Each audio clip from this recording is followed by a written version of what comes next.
Semmosta uutta tuotantoa. No, eipä ollut taaskaan kovin kummosta. Juu, ei, mutta no, jatketaan varmaan kohta puolin samalla linjalla. Mutta tosiaan Teekkarit 140 vuotta juhlaviikkohan pitää kaikenlaisia tapahtumia sisällä vähän niin kuin ympäri Suomea. Muun muassa nuo kohtapuolin olevat kaapelitehtaalla järjestettävät sitsit ja sitten esimerkiksi tämä akateeminen heavy-risteily, missä on populaa vähän ympäri Suomea, mikä lähtee tuossa muutaman päivän päästä. Ollaan myöskin Jamen kanssa molemmat sinne lähdössä. Kyllä, ja pyrimme tuottamaan kenttäraportin paikan päältä. Kyllä, ja emme pelkästään pyri, vaan myöskin teemme näin. Ja jatketaan tässä vaikka vähän samalla linjalla eteenpäin, eli kuunnellaan vähän Skinnaran poikien omaa tuotantoa tällä kertaa. Tässä on yhtä nimeltä Rautakukko ja biisi Ihmiset on perseestä.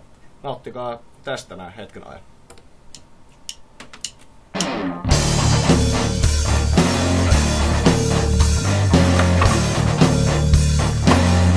Mitäs helvettiä työ täällä tehdään? Eihän nyt on vappu. No, mitäs helvettiä työ täällä tehdään? Tämä on ryöstö!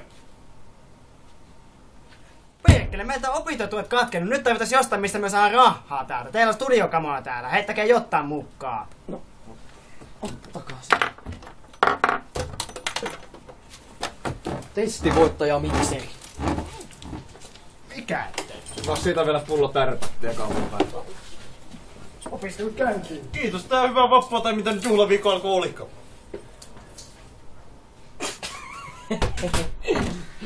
No, ei kaikilla hyvin mene. Ei. No, onneksi meillä on tää uusi mikseri valmiin. No, korkataan tää vaikka tässä saman tien. Kävikin kätevästi. Loppuu tuon fiilisten. Jep.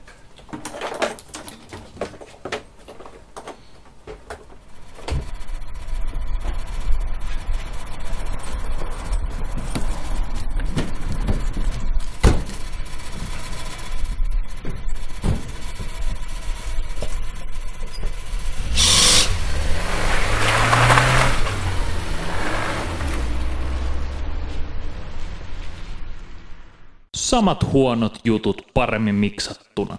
Norpparadio.net. Mäkitonni.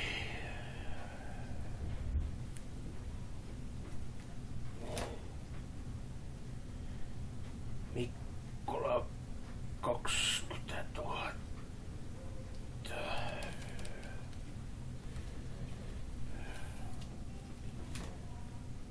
Mansikkaniemi. 10 000.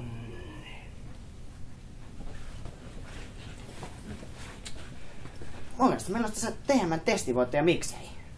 Jaha. Mikäs merkkinen vehjä se oikein on?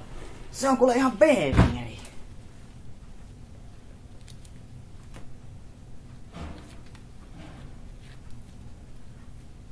Et oo tosissas. Hei, siinä on 110 kanavaa ja digitaaliset efektit.